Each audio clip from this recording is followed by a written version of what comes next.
Welcome to the Ages of Rock podcast with your hosts Bill Algie, Dennis Talbot, and Alan Tate. We are three guys who have one thing in common, a love of rock and roll. Our goal is to talk about all things rock. We hope you find this show intriguing, funny, and occasionally highly opinionated.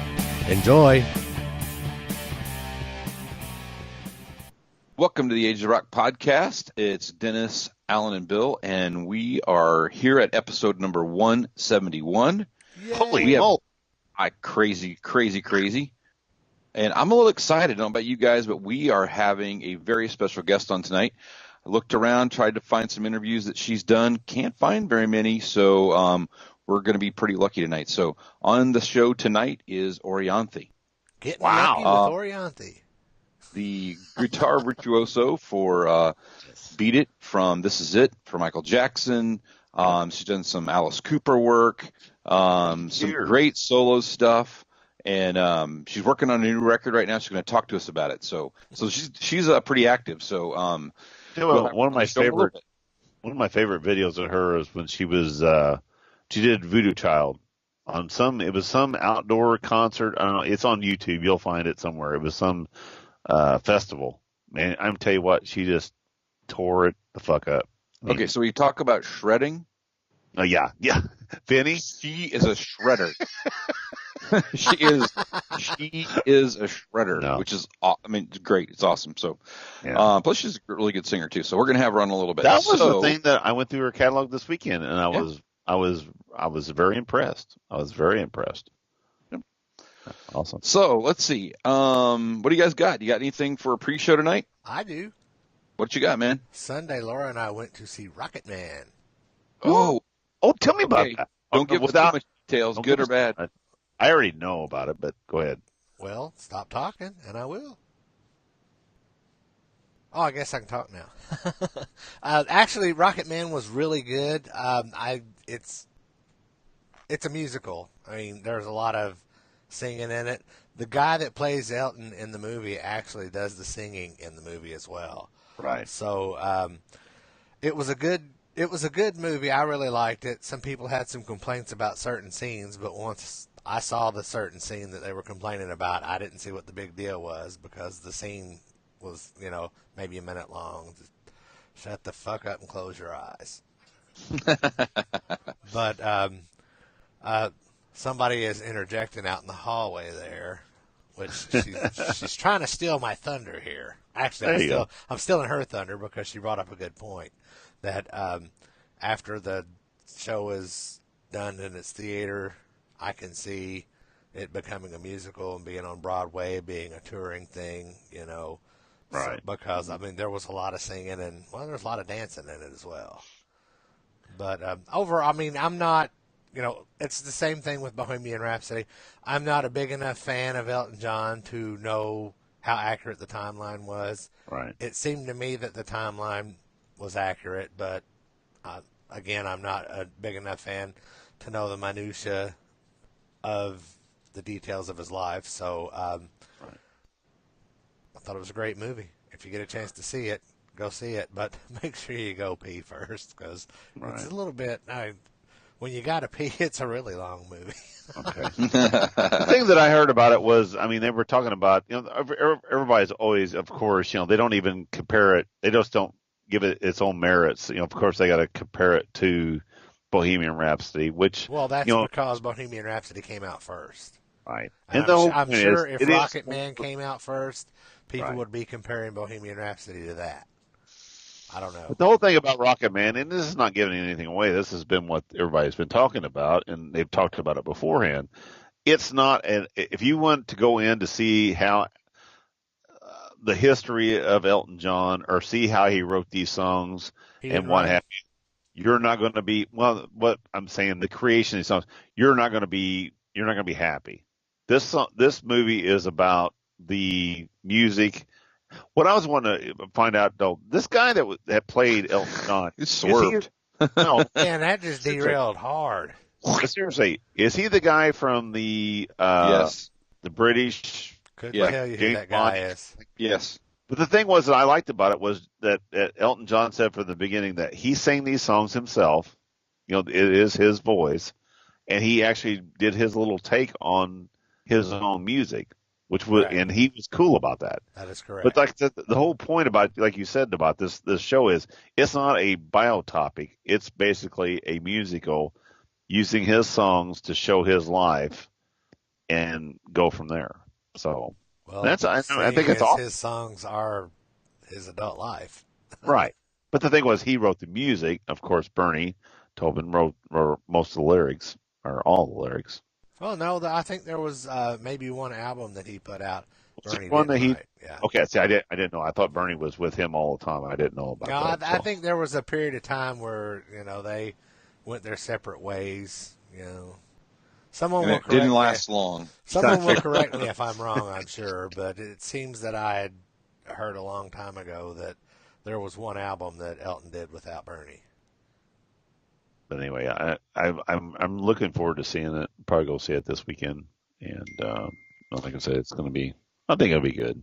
I really do. Yeah, we tried to go. I was going to go earlier this week and couldn't go. Yeah, it's the guy. It's the guy from The Kingsman. Yeah, the That's King. the movie. That's right. It's a great movie. Which I thought that was the same guy. But what I think was cool about it was the fact that Elton John let him do it in his own way and just let it be as be. And he was like, well, I'm happy with the way it turned out. So that's really kind of cool how he did that. So Yeah. Kind of took his own take on things. Yeah, good stuff. The final thing that I'll say about the movie is stick around through the credits. Oh, Okay. Of course. Cool. Of course you do. Yeah. Except for Unless you really have to pee, and then you just wait for the movie to come out just so you can watch unless the you go credits. see the last one of the Avengers, don't stay because there's nothing there. This is Elton John's movie. This has nothing to do with them stupid ass Avengers. I sit through the Avengers for 3 hours. I'm like, do we have to sit through the credits? And Max says, no, there's nothing at the end. I said, good, because I got to pee. I got to go.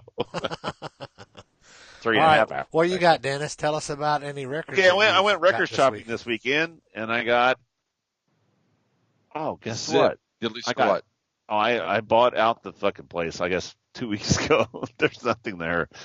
There was one Bay City Rollers album that I was going to buy, but it's like $8. I was like, I'm not going to buy that. But I did go through all my albums that are my good albums. Okay, if you can kind of look behind me. When you say good albums, do you mean albums that are in good shape or albums that you consider good music? These are albums that are in very, very good shape. Not necessarily my most favorite, but they are. I've got 2 more bins of those, actually 3 bins of them that I won't play on this nice new record player that I've got. I'll play them on the old stereo because if it's the scratches and bumps and all this bullshit. But I've got right now, I think I'm at 100 and where am I at? Let me look real quick. Go to my Discogs. You should have had that pulled up ahead of time. I know I should have had it. I know. Here we go. So it is at 125. But I'm still missing a few from over here. They're my Kiss Originals and my Kiss Alives. I forgot about those. But anyway, I ended up having 6 multiples. So there you go. Now I take that back. It was 7, and I'm down to now 2 because Rodney bought 5 of them from me. My buddy was over tonight. I saved the bread for you. The stale bread's going to be coming your way. And I got a Linda Ronstadt Make sure album. that bread's buttered, man. And then that Linda Ronstadt, I don't know. I might make a frisbee out of it. Sell that. I know. To somebody for 50 cents. But I did have. Ended up with the 2 of the one I remember the John Mellencamp that I bought, or Cougar, the first album. I already had that. I actually had a better copy.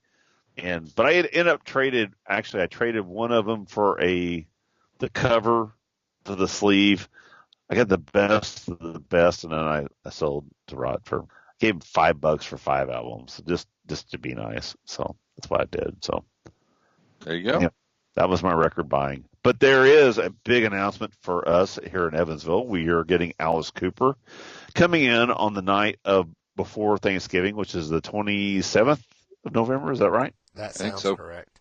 Okay. And he'll be at the center. My wife and myself and my son will be. And for those of you who are in the 21st century, that's the old National Events Plaza. Yes. What did I say? The center? The center. Ah, damn it. Yeah, well, they changed the name of those places so damn names of much. them. It's like going, whatever. It's that place right next to the Ford Center.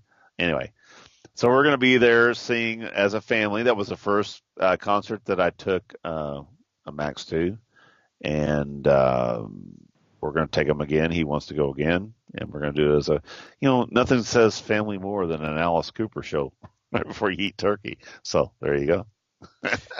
And he's coming to Indy. Yeah, the night before, 2 nights before. 2 nights before, I think, right on a Tuesday night. He'll be at the Marat on the 25th. Now, I'm going to try to check. For anyone who's interested in the backstage meet and greet, it's only $700. Is that all? That's it? Wow. Yeah, I was thinking about it, but I guess what? He's been watching some Kiss stuff, hadn't he?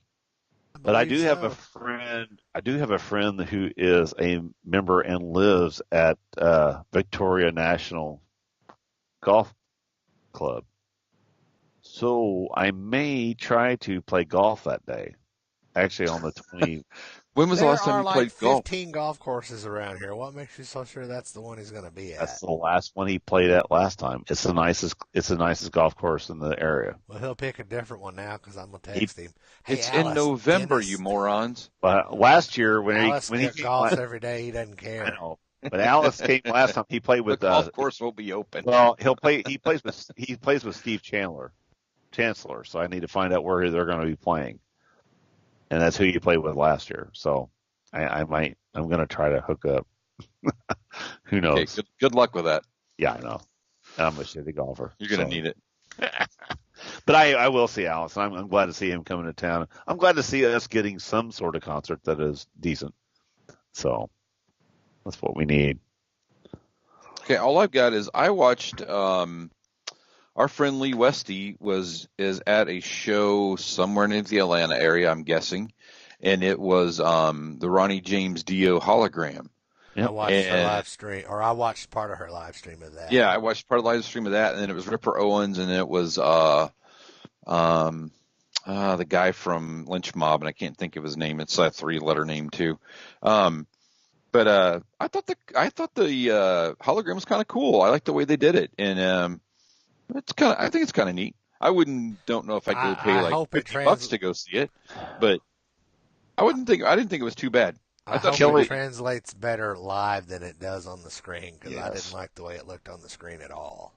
Well, and I've seen 2 versions of that, and Ralph Vera did one 2 days ago. He went there and saw it in Florida somewhere, and I guess it's working its way up from the south.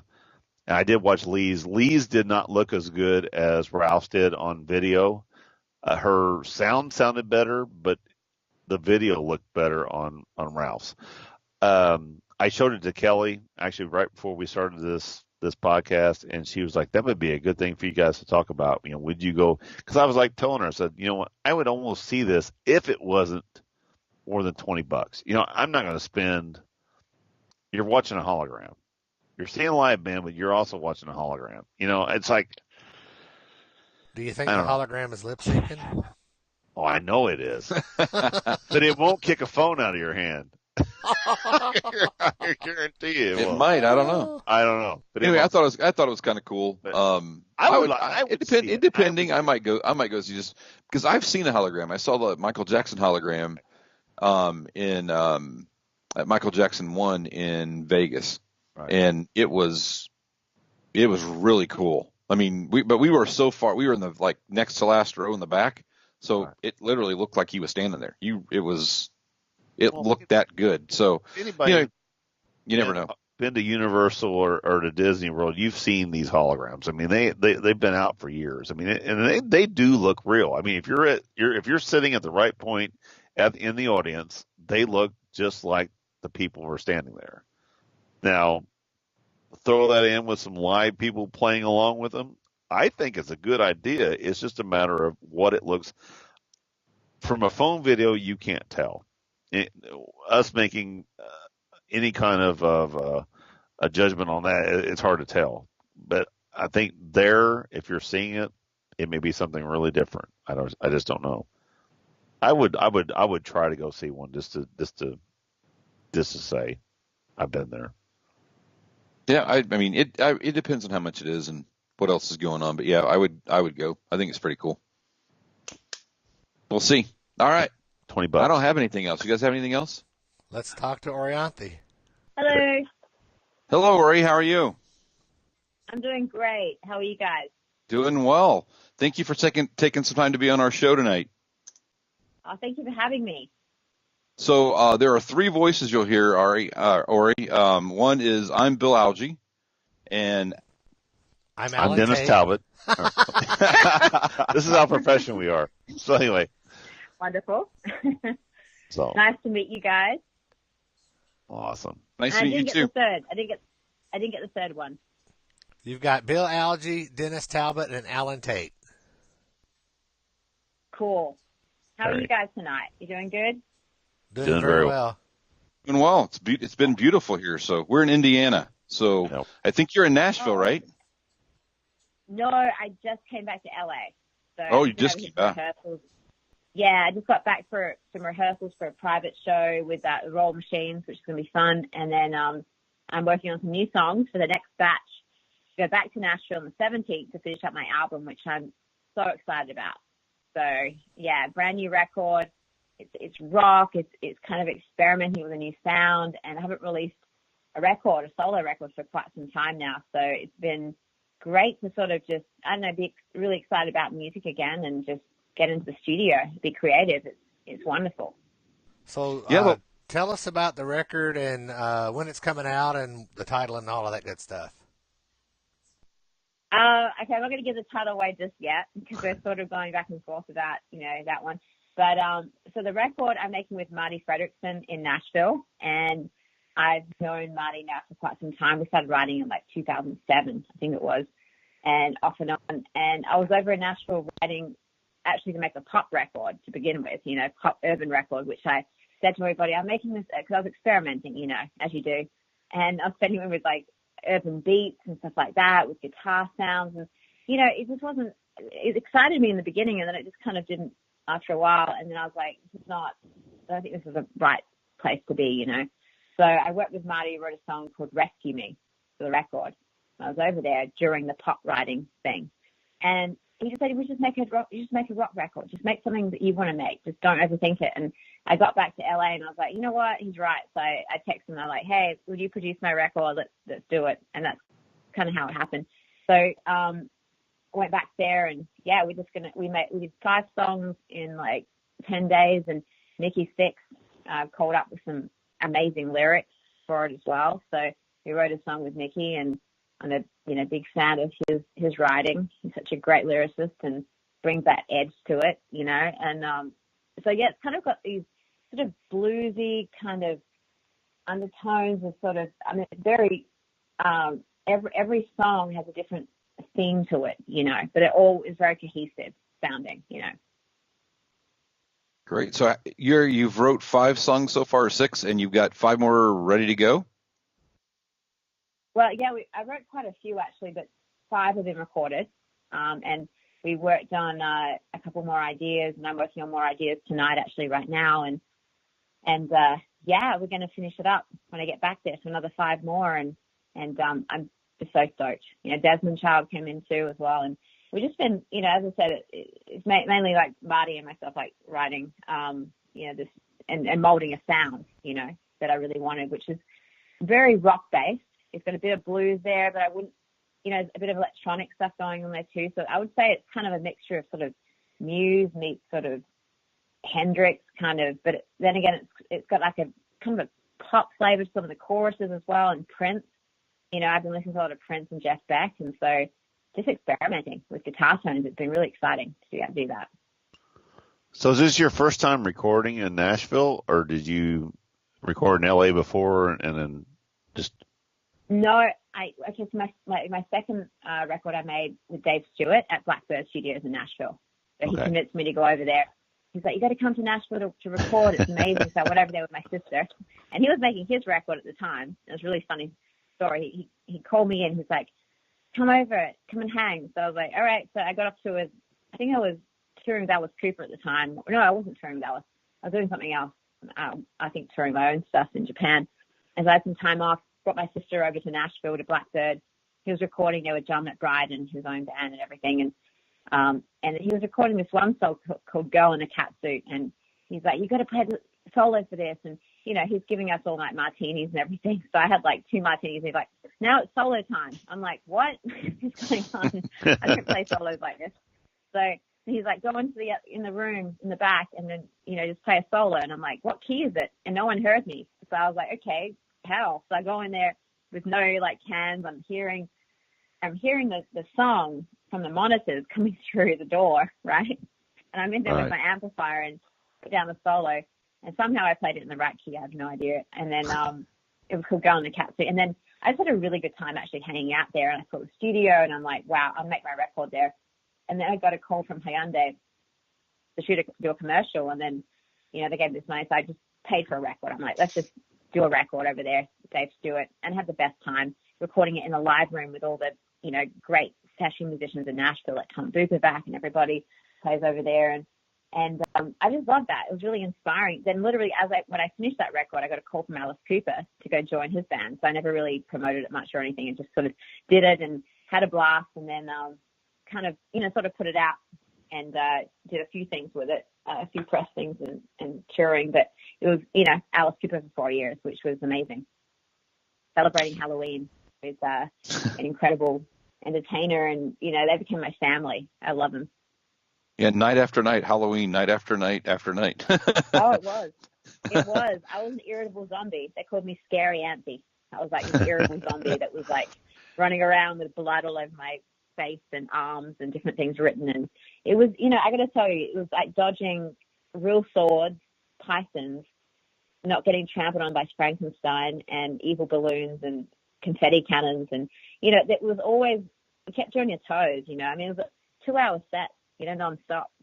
It was fun. So much fun. So how did you score the Alice Cooper gig? So I played the finale of American Idol with Alice, who played Schools Out. And we just got talking, and I did some session work with Bob Ezrin, actually, on a couple of tracks. And he worked closely with Alice. And then Damon Johnson actually left for Thin Lizzy, I believe. And then I got a call, and Alice was like, look, I really enjoyed working with you and playing Schools Out on American Idol. Would you, you know, be the lead guitar player for my world tour? And I'm like, hell yeah, that sounds amazing. And he's like, okay, 25 songs still in a week. And I'm like, oh my God, okay, cool. It's like, you know, like Alice Cooper songs, there's a lot of parts. There's like 3 guitar parts and keyboards going on. And I think one of the songs, Halo of Flies, I think, you know, they were all on different drugs at the time, each guitar player. So they were playing so many different things. But it was orchestrated wonderfully. It was amazing. And it's 9 minutes long. So just retaining all of that, you know, was quite an effort. But I didn't really see any of my friends for that week. I was like, leave me alone. I have things to do, like literally. And then we just started touring. We went to Jakarta and just everywhere. And yeah, it was a blast. You know, not long ago, Hired Guns came out, and Alice Cooper was on there. I was just going to mention that. Yeah, and he was talking about, you know, his band has always been made up of the people that he sees, that he admires, and that is somebody that he thinks is really, really a special player. And I've seen him 2 or 3 times. I think Alan's seen him quite a few bit. You know, those guys have seen him as well. And the band is always just top notch. I mean, it's you know, there's been so many people that have played with him that are just great players. So, you know, it's awesome that you get to put yourself in that list of incredible players in that band, because they're really good. If you get picked by Alice to be on tour with yourself with him, you're a damn good player. That's what I'm saying. Hey, you gotta give yourself. It's a real honor. It really was, yeah. And you know, to call them like family, because living with everyone on the bus for 4 years, you know, you become family. You wake up, you have coffee. That's the thing, you know, sitting around with Alice and Cheryl and everyone and just having coffee in the morning and chatting about things. And, you know, I mean, he's been through so much in his career too, and just all the advice and everything that he gives. And he, you know, being on stage with him every night, he always gave like 100% plus, you know, and in the same mood all the time, and he just loves it. You know, he lives for it, and he lives to, you know, really entertain people. And bring people into this world which he creates, and just it's wonderful. It's a wonderful thing, and yeah, so many great guitar players. I mean, Steve Hunter was there when I joined, you know, and what an incredible player he is, right? Steve Hunter. I mean, just so great. I didn't want to play actually. I just wanted to hear him play, you know, from up there. Like, you know, his choice of notes and everything. And the band, you know, we rehearsed for a couple of months before we go out on tour as well. So everything's like we played, you know, like a mini tour before we've gone on tour. You know what I mean? So that first show is really tight. Exactly. Ori, what were some of your musical influences? When did you start playing? I started playing guitar when I was 6 years old, and my dad is a guitar player, so he had them around the house, and you know, to hang out with him, I'd just pick up the guitar and start playing, and then he'd put on like Jimi Hendrix or the Beatles, Elvis Presley, and I remember seeing Elvis and the Beatles, and I was like, I want to start writing songs. I started strumming and writing songs and, you know, performing them at school, and show and tell for me was a new song that I'd written or something that I'm covering, like a Beatles song or something, and I had a Beatles haircut, and I was like obsessed with that.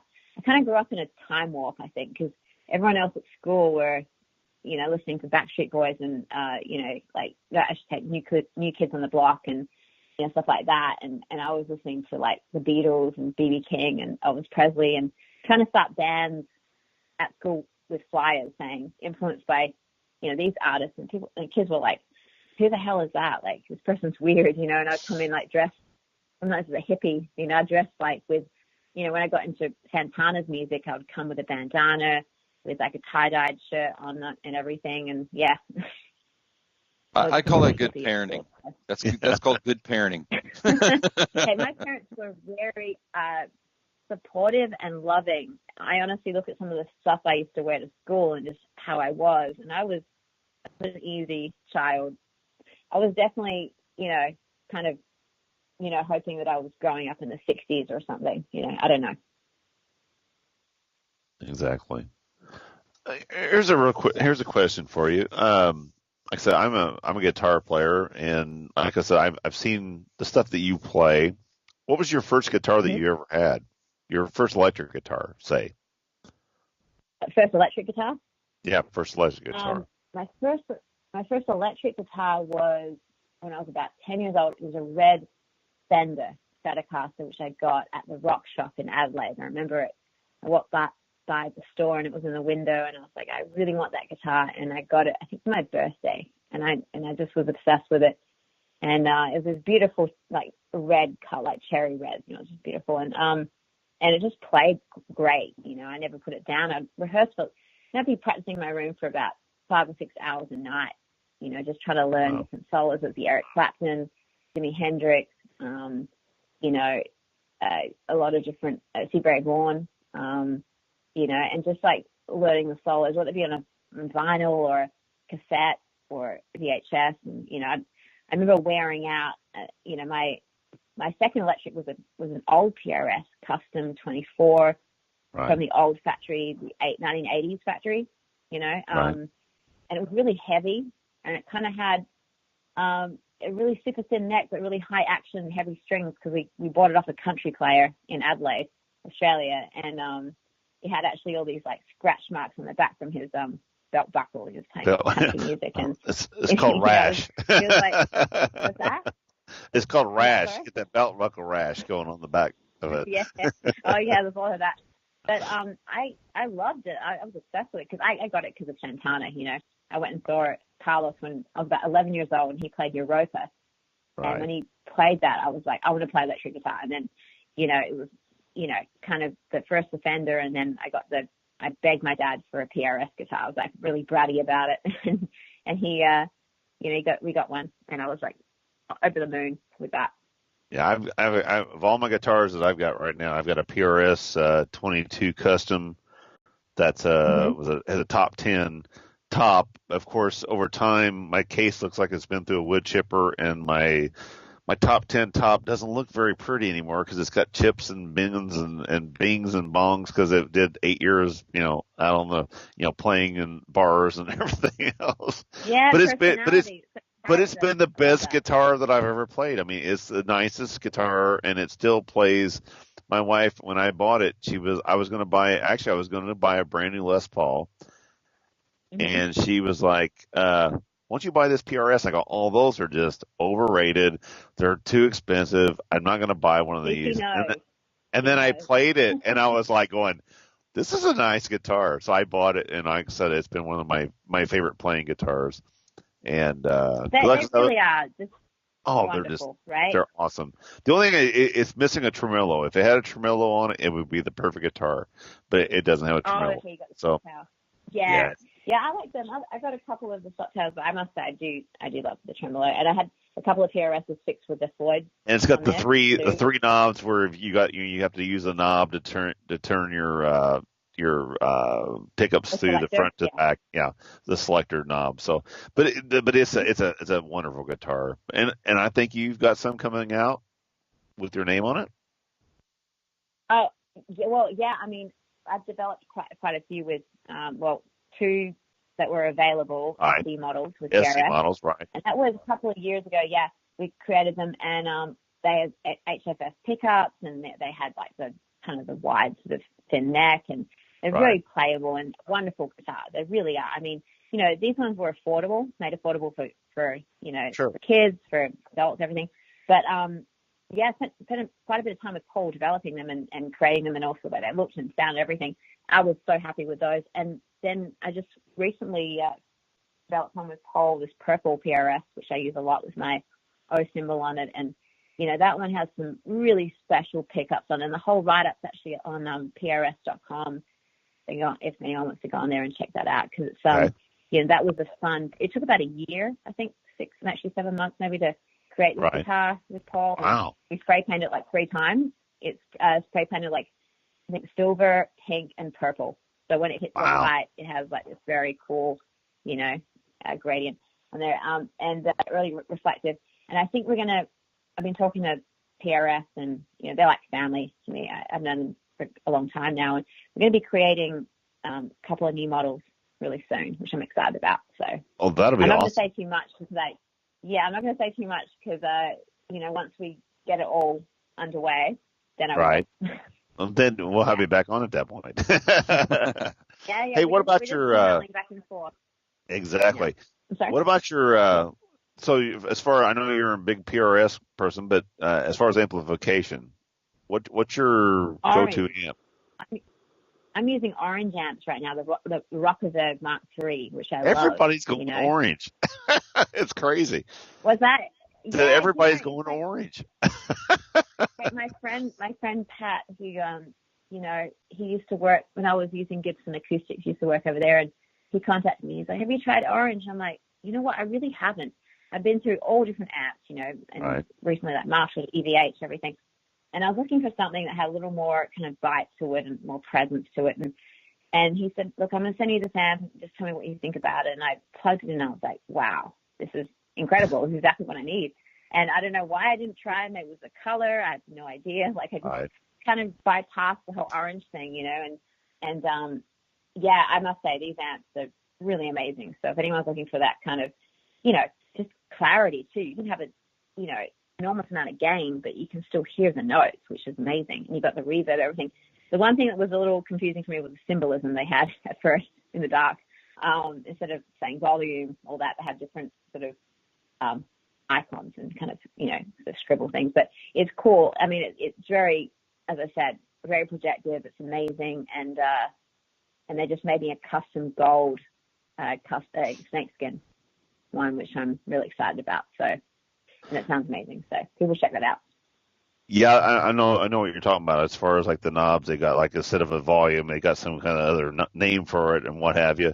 Yeah, like I said, when I was looking through your bio, I have a actually original block letter 5150 amp that I use quite a bit, and then head, and I've got an EVH Stealth that I use quite a bit. I knew that I saw that you had used those, but I'm actually looking to go toward the digital stuff. I don't know. I'm still I'm debating it. But I have some friends though that do the orange, and they let the Rock and Roll Residency guys. I know they use all orange amps, and they sound good. There's nothing wrong with them. They sound really great. do. They really do. I was blown away by them. I just can't play an orange amp. I just can't. I haven't got myself to play an orange amp yet. So okay. Anyway. Well, yeah, no, I love them. I used the EVH before on the Alice Cooper tour and my own stuff too. But I don't know, for some reason, compared to this, as I said, I'm really digging the hell out of this one. So, yes, I recommend it. It's a good combo with the PRS too. It's a great. Good deal. Yeah, Bill? Definitely. Hey, Ari, I think I saw you, if I'm not mistaken, playing with Michael Jackson at, the Michael Jackson 1 show in Vegas. Is that true? You know what? No, that was not me. That was not you. That gig. That was not me, no. I think they had a couple of session players come in and do that. I'm not too sure because I don't know. I haven't seen the show and I feel bad that I hadn't. But I was actually touring at the time and I couldn't take that gig. So I was doing my own record or with Alice when they asked me. But I think that Jonathan Moffat played it, drummer from MJ. But yeah, I mean, as I said, it was an incredible time working with Michael. You know, it really was. And, you know, just that whole experience, I just hold on to really dearly. And I just had, you know, truly grateful I had that time working with him and the band, everybody, you know, and it was pretty much like a surreal dream, right? Like working with someone like that. It was crazy. 6 months, I think we were in rehearsals for and production and all that kind of stuff. So yeah, crazy time. Wow. How close were you to going on tour? How close was it for the tour to start? A couple of weeks out, a week out, something like that. I think so. So we had our plane tickets booked, you know, apartments, everything. And yeah, it was pretty crazy because we were intensely rehearsing, as I said, every day we started around 11 to about 12 at night, 12 a.m., you know. So it was like just intense, you know, making sure everything was perfect. And it became like, as I said, a family because like 6 months you work for these people, you know, and you get to know everyone so well. And Michael comes in and he's like, you know, he's working everybody. He's working with dancers. He's working on the stage setup. He's working with the band, making sure that everything sounds like the record.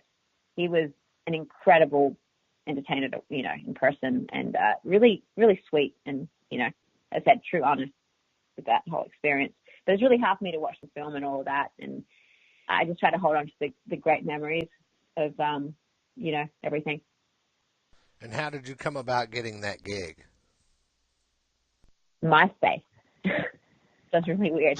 I got a message through MySpace, and I was working with Diane Warren, and I was sitting there with her, because I'd already signed with Interscope Records. I signed with Jimmy Iovine, and I'd moved over from Australia here in Geffen, and I was making my first record, and I get a message from Michael Bearden, who's the musical director, and he said, "Hey, you're just what we're looking for. Michael's looked at your YouTube videos, and he really wants you. So you play with Carrie Underwood at the Grammy Awards, and he really wants you to come in and, you know, play for him for his new tour." And I'm like, this is a joke. I thought it was some kind of weird, you know what I mean, like person, because MySpace was weird.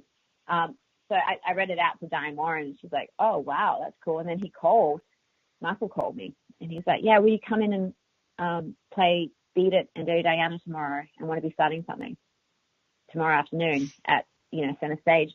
And I'm like, rehearsals, and I'm like, oh my God, okay. It's amazing.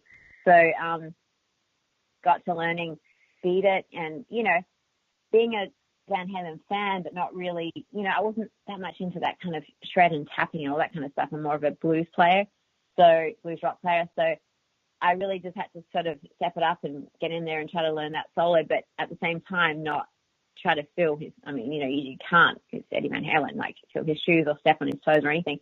So I kind of put my own sort of feel to the solo and kind of made it more sort of bluesier almost with the Beat It solo and kind of different, you know, and my own thing. And I was like, well, you know what? I'm not going to try to fill anyone's shoes like Jennifer Batten, who I love, who played with him, or, you know, or Van Halen. And so I was like, I went in there and I just played it how I would as an artist, you know, and Michael dug it. So he hired me that night as soon as I played it for him. He's like, I want to hear it really loud. He walked in the room.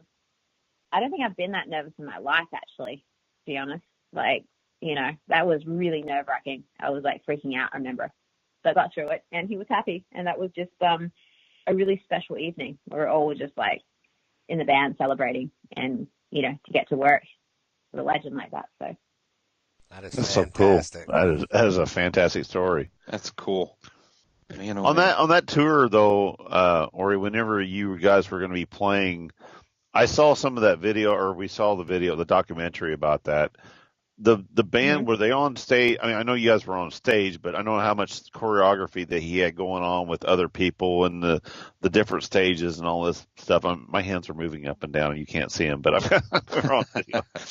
But I'm saying, how much of that were you on stage actually with Michael intertwining? I know that there was some of the solos, and I know that stuff that you were doing, the band did intertwining with Michael, but was that,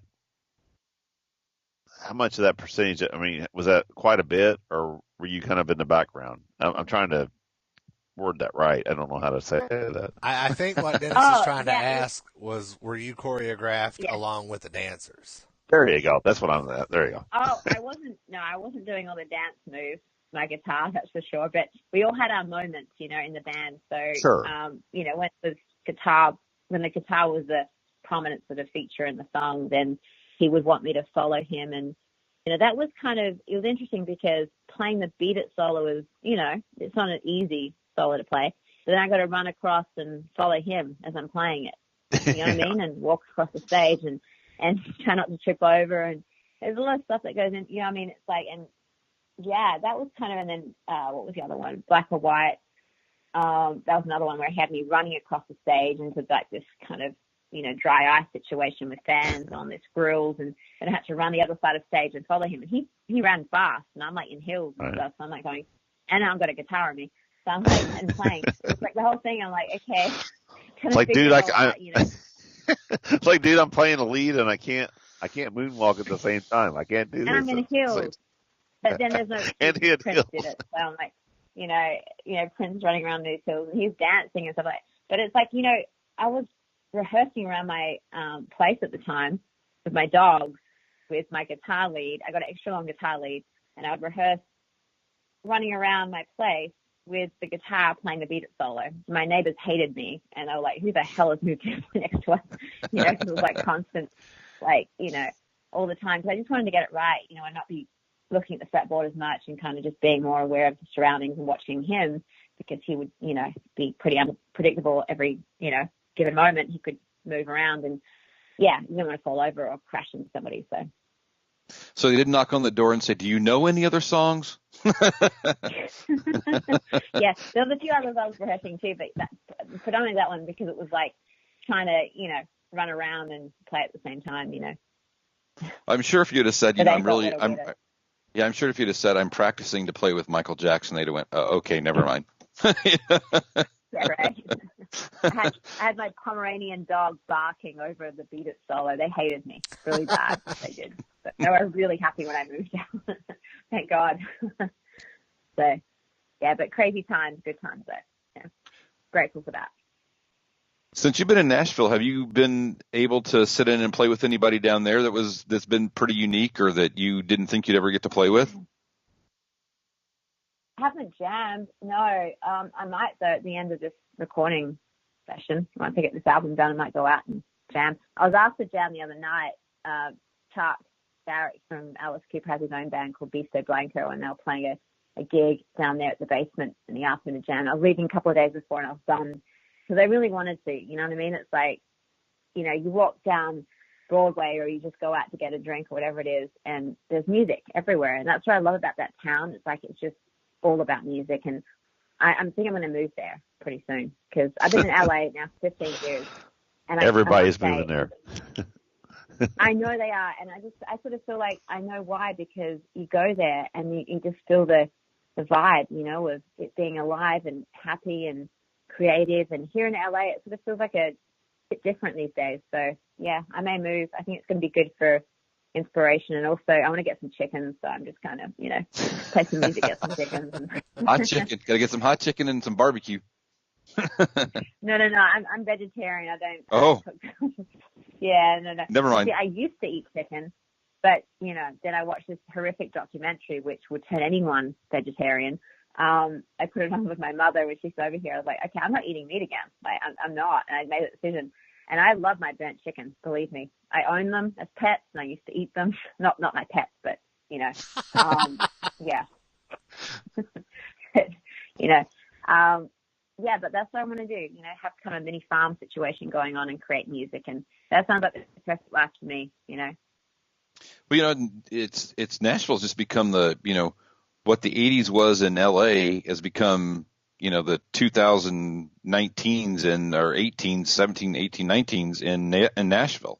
There is so much great rock music down there and players. It's crazy. We've been down a couple of times to see a couple of, you know, just jam session bands that are getting together, and it's the amount of talent that gets up on a stage in any one given night that are just random people getting together is just amazing.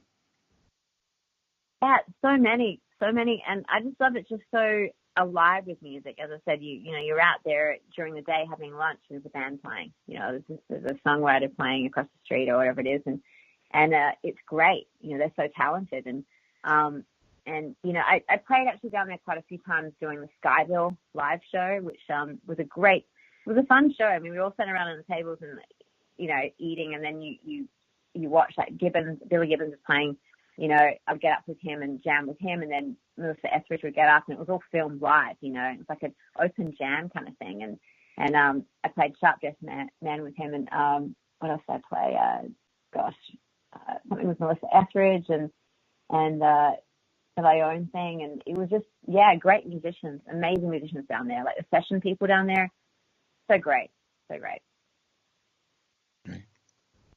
Rory, thank you very much for your time. You want to talk a little bit more before we get you off here about, do you have a release date yet for the record, or a possible release date yet? I would say in the next probably 3 to 4 months, 3 months maybe. 3 months I'll put out something. Maybe earlier, but for a single. But right now we're just getting the whole album together, and I'm just so excited about it. I'm so excited for everyone to hear it, and, you know, putting everything into this. And, you know, I'm just going on, you know, keeping the vibe, not overthinking it, you know, which is great. Just doing the way we're doing it, and I just can't wait to play the music for everyone and for the fans and people that, you know, have bought my previous music and everything. So yeah. I'm really, really proud of it so far. So I hope people dig it, and I think honestly it's going to be in the next few months we're going to put out something. So great. I can't wait to do that. So Ori, where can people find you? They can find me on Instagram. I'm mostly on there, and I am Orianthi, just at I am Orianthi, and then there's Twitter, which is just official Orianthi, and then there's my Facebook page. And my website's it's kind of under construction right now, but yeah, that'll be up shortly too. So, awesome. But yeah, probably on Instagram for updates. And I'm off to Canada to play the Roxas Festival, opening for Alice Cooper and Kid Rock. So I'm doing that in I think 3 weeks. Be out there with my band, and that's gonna be so much fun. Can't wait.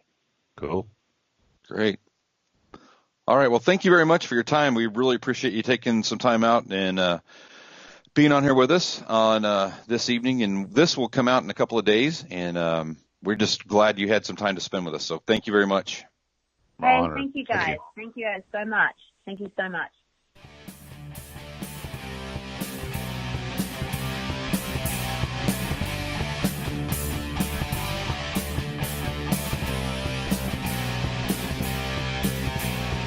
Thanks for listening to the Ages of Rock podcast.